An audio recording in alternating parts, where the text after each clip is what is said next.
Assalamualaikum warahmatullahi wabarakatuh. Saya Foni Purnama Hesti dari SMP Negeri 1 Jawai. Saya calon guru penggerak angkatan 10 dari Kabupaten Sambas.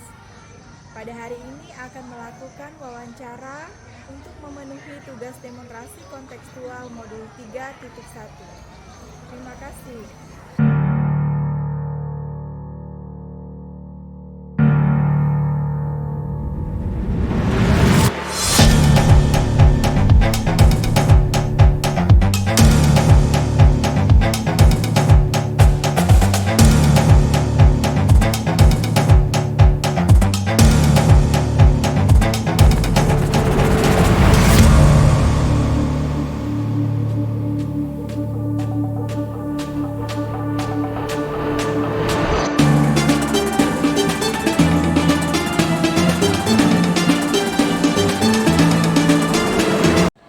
Assalamualaikum warahmatullahi wabarakatuh.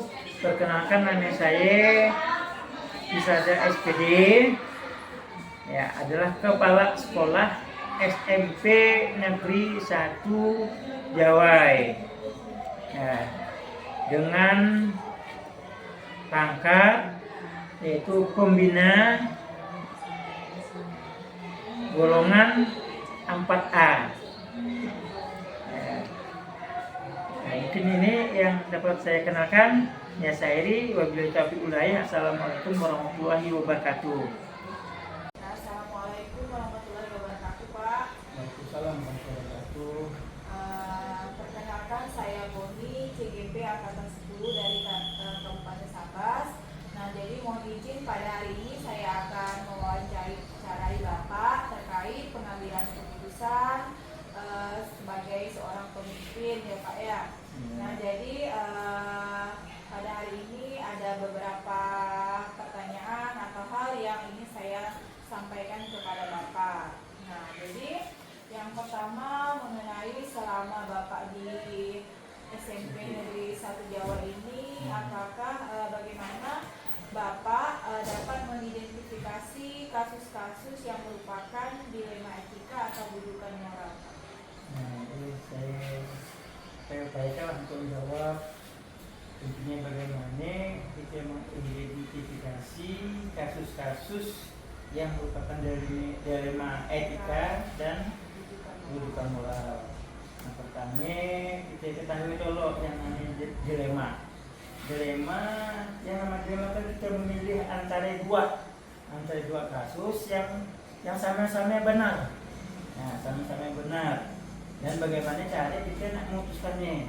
Maka langkah awal untuk mengidentifikasi permasalahannya perlu kita melihat kepentingan daripada kasus. Ya, jadi kita harus mengidentifikasi berdasarkan kepentingan. Kepentingan ini bisa secara individu, ya, bisa juga kepentingan secara kelompok, atau ada juga yang kelompok besar, kelompok kecil. Ya, kita kelompokkan dulu. Ya, kita lihat dulu mana yang berkepentingan secara pribadi atau kepentingan secara kebersamaan. Itu langkah untuk mengidentifikasi. Nah, dari langkah identifikasi lah sehingga kita bisa memberikan keputusan. Ya, keputusan yang tentunya keputusan yang bisa memuaskan kedua belah pihak. Nah, mungkin ini yang dapat saya sampaikan dulu pertanyaan awal untuk dilema kasus ya, mengidentifikasi. Berarti dengan cara mengidentifikasinya melihat kepentingannya. Nah, ya. Jadi untuk bagaimana cara Bapak mengidentifikasi, artinya dengan melihat kepentingan. Ya, Pak ya. Kepentingan dari kasus ya. Nah, jadi kalau selama ini Pak dalam menjalankan pengambilan keputusan di sekolah, terutama untuk kasus-kasus yang misalnya ada dua kepentingan yang sama-sama benar, itu bagaimana Pak dalam pengambilan keputusannya? Dalam pengambilan keputusan tentunya saya selaku kepala sekolah tentu ada bawahan.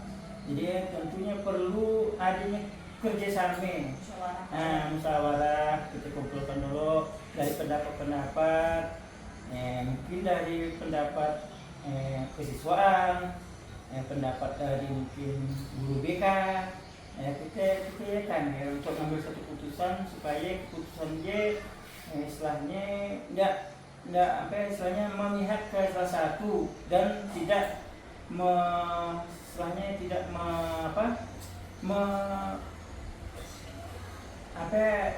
perasaan gitu kan.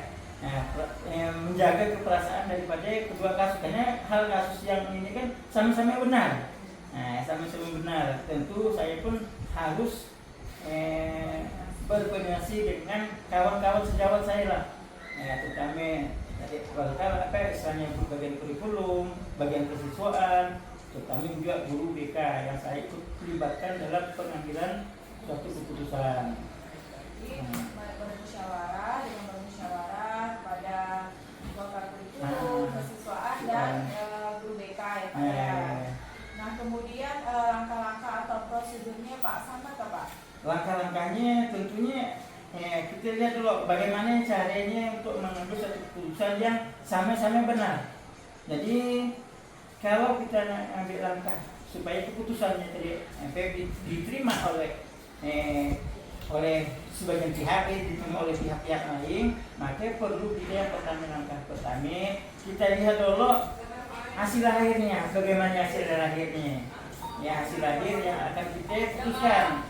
Kedua, kita juga tidak bisa lepas dari aturan sekolah atau peraturan sekolah. Kita perhatikan juga kita langkah-langkahnya. Nah, baru yang langkah yang ketiga mungkin bisa juga kita yang melihat hasil kepedulian dari berbagai pihak.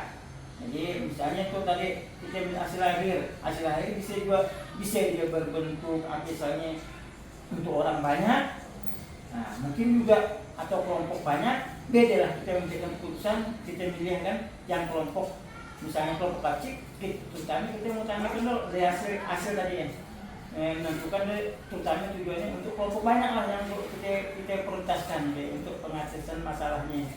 Maka dilihat daripada hasil tujuan akhirnya. Baru tadi peraturan.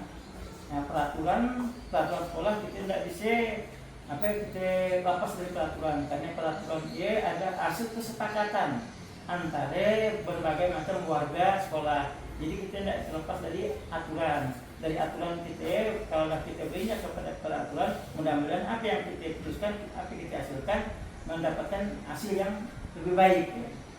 Berarti berdasarkan hasil akhir dan hasil akhir. peraturan. Langkah-langkahnya. Baik Pak. Selanjutnya kalau hal-hal yang apa saja yang selama ini Bapak anggap efektif dalam pengambilan keputusan? Komunikasi misalnya.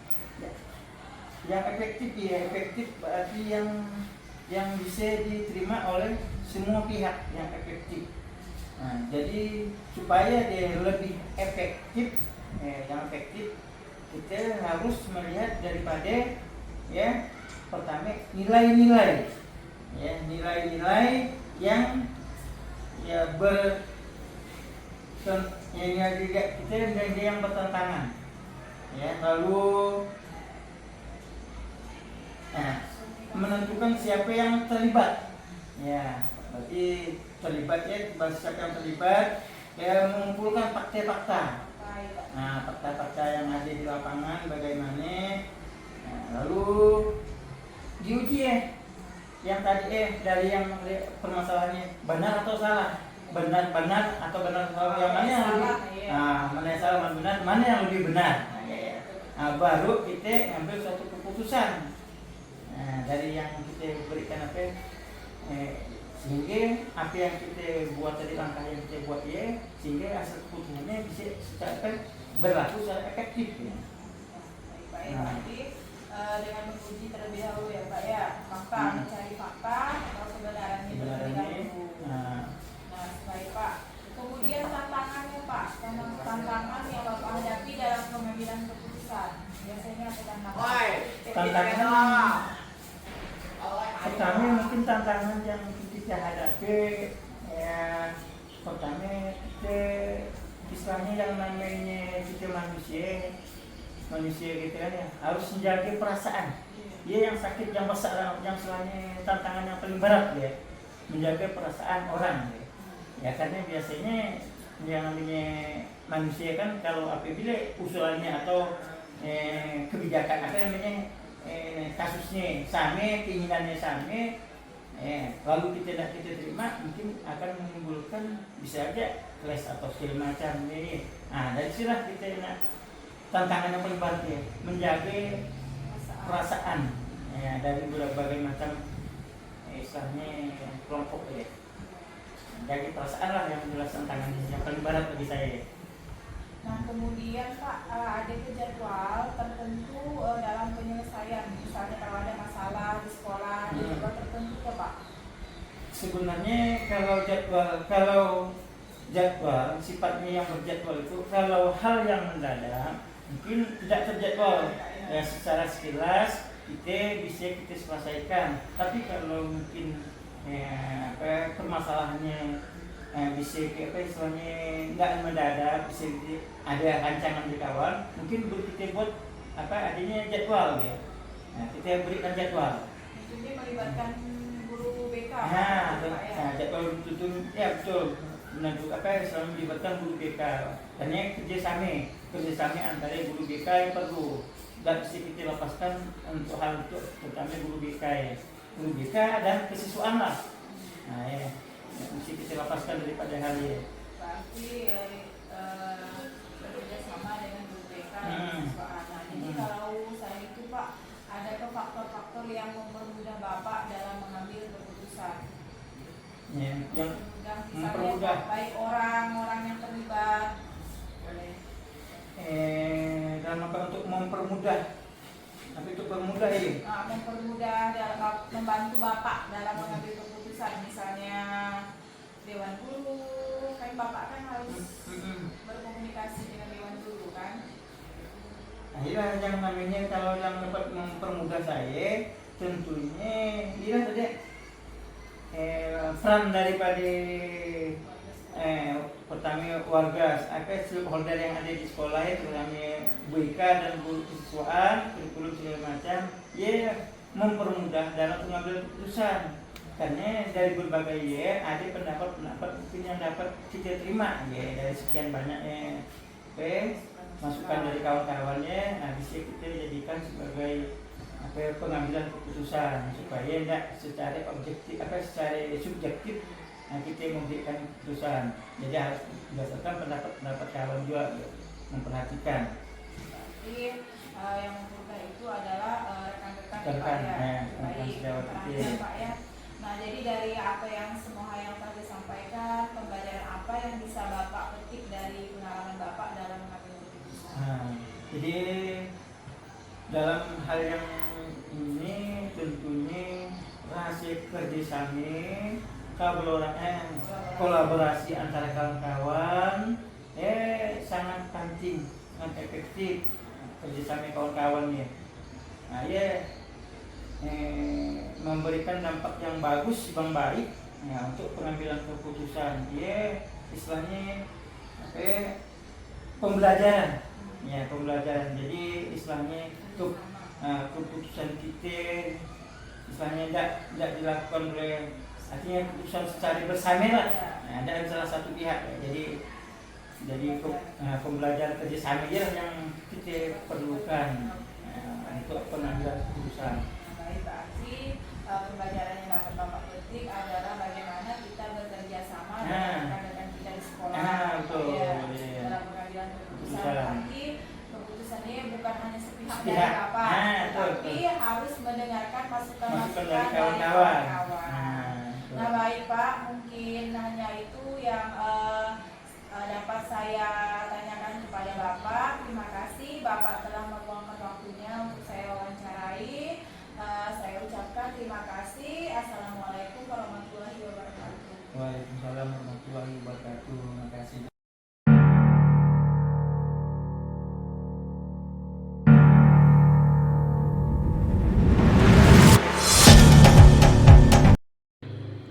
Assalamualaikum warahmatullahi wabarakatuh. Nama saya Nuraini SPD, Kepala Sekolah SDN Sekolah Sungai Hiri. Ya, Assalamualaikum warahmatullahi wabarakatuh, Bu. Waalaikumsalam warahmatullahi wabarakatuh. Nah, jadi gimana kabarnya Ibu hari ini? Alhamdulillah sehat. Nah, mohon izin Ibu, perkenalkan saya Poni Purnama Hesti, CGP Angkatan 10 dari Kabupaten Sambas. Mohon izin hari ini saya akan mewawancarai Ibu terkait kasus-kasus yang merupakan dilema etika atau rujukan moral yang pernah terjadi di sekolah Ibu. Nah, jadi kalau menurut Ibu kira-kira kasus seperti apa Ibu yang pernah terjadi di sekolah Ibu? Ya baik, Ibu Poni, saya akan menjawab. Nah, kasus yang pernah dihadapi oleh saya di sini atau sebagai kepala sekolah di sini, nah berkaitan dengan kedisiplinan siswa. Nah, kedisiplinan siswa di sini sangat sulit diterapkan di sekolah karena budaya lingkungan. Nah, lingkungan keluarga yang tidak mendukung. Sebagian besar di sini orang tua itu meninggalkan anaknya untuk mencari nafkah ke luar kota ataupun ke luar negeri. Nah, sehingga anak di sini kurang pengawasan dari orang tua. Yang membuat anak sulit untuk disiplin di sini adalah ya, sering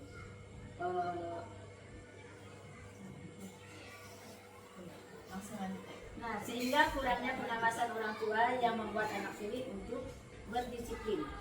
Nah, contoh anak berdisiplin di sini misalnya sering datangnya terlambat. Nah, berperilaku yang tidak sesuai dengan aturan sekolah. Nah, jadi di sini juga sisi yang ingin menegakkan kedisiplinan, namun di sisi lain juga rasa kasihan kepada anak tersebut karena kurangnya kasih sayang dari orang tua. Nah, berarti faktornya itu berasal dari lingkungan, terutama dari orang tua. Ya, orang tuanya misalnya pergi keluar kota untuk mencari nafkah. Nah, jadi di sisi lain kita juga merasa kasihan karena dia ditinggalkan oleh orang tuanya untuk mencari nafkah ya Bu ya. Jadi kurang kasih sayang. Nah, baik, ada beberapa pertanyaan yang ingin saya ajukan Bu. Yang pertama, selama ini bagaimana Ibu dapat mengidentifikasi kasus-kasus yang merupakan dilema etika atau rujukan moral Bu? Nah, jadi berdasarkan kasus ini ya terjadinya dilema etika ditandai dengan adanya pilihan yang sama-sama benar. Tidak ada rujukan moral atau dalam kasus ini karena tidak ada pelanggaran hukum yang terjadi, sehingga dapat diidentifikasikan antara dilema etika dan rujukan moral itu dilihat dari tipe kasus atau pilihan yang muncul. Baik, jadi di dalam kasus yang Ibu hadapi selama Ibu identifikasi itu tidak ada rujukan moral dan tidak ada pelanggaran hukum ya Bu ya. Nah, selanjutnya, selama ini bagaimana Ibu menjalankan pengambilan keputusan di sekolah Ibu, terutama untuk kasus-kasus di mana ada dua kepentingan yang sama-sama benar atau sama-sama mengandung nilai kebajikan? Nah, selama ini dalam menjalankan pengambilan keputusan, saya itu harus bermusyawarah dengan seluruh para guru agar mendapatkan pertimbangan dalam memutuskan suatu permasalahan tersebut. Nah, berarti dalam menjalankan keputusan, Ibu itu bermusyawarah terlebih dahulu dengan para guru agar mendapatkan pertimbangan dalam memutuskan permasalahan. Ya, Bu. Nah, selanjutnya Bu, langkah-langkah atau prosedur seperti apa yang biasa Ibu lakukan selama menghadapi masalah? Langkah atau prosedur tersebut yang biasa dilakukan adalah melakukan musyawarah dengan seluruh warga sekolah dan ada teknik misalnya seluruhnya yang harus dimusyawarahkan terlebih dahulu kepada mereka. Nah, berarti langkah-langkah atau prosedurnya itu ialah Ibu melakukan musyawarah kepada seluruh guru dan teknik ya Bu ya. Nah, kemudian hal-hal apa saja yang selama ini Ibu anggap efektif dalam pengambilan keputusan pada kasus dilema etika? Hal yang dianggap efektif dalam pengambilan keputusan adalah adanya komunikasi dengan seluruh keluarga sekolah atau dewan guru yang ada di sekolah. Nah, berarti adanya kolaborasi, komunikasi ya Bu ya. Jadi mengadakan bagaimana caranya dalam pengambilan keputusan dalam menghadapi masalah tersebut. Nah, selanjutnya hal-hal apa saja yang selama ini merupakan tantangan dalam pengambilan keputusan pada kasus dilema etika? Nah, jadi tantangan dalam pengambilan keputusan tersebut adalah kekurangnya kesadaran tentang pentingnya pendidikan bagi anak atau siswa oleh orang tua tersebut. Berarti tantangannya adalah berasal dari siswa dan orang tuanya. Jadi orang tua itu merasa kurang penting pendidikannya Bu ya. Selanjutnya, apakah Ibu memiliki jadwal tertentu dalam sebuah penyelesaian kasus dilema etika? Apakah Ibu langsung menyelesaikan di tempat atau memiliki sebuah jadwal untuk menyelesaikannya? Bentuk atau prosedur seperti apa yang Ibu jalankan?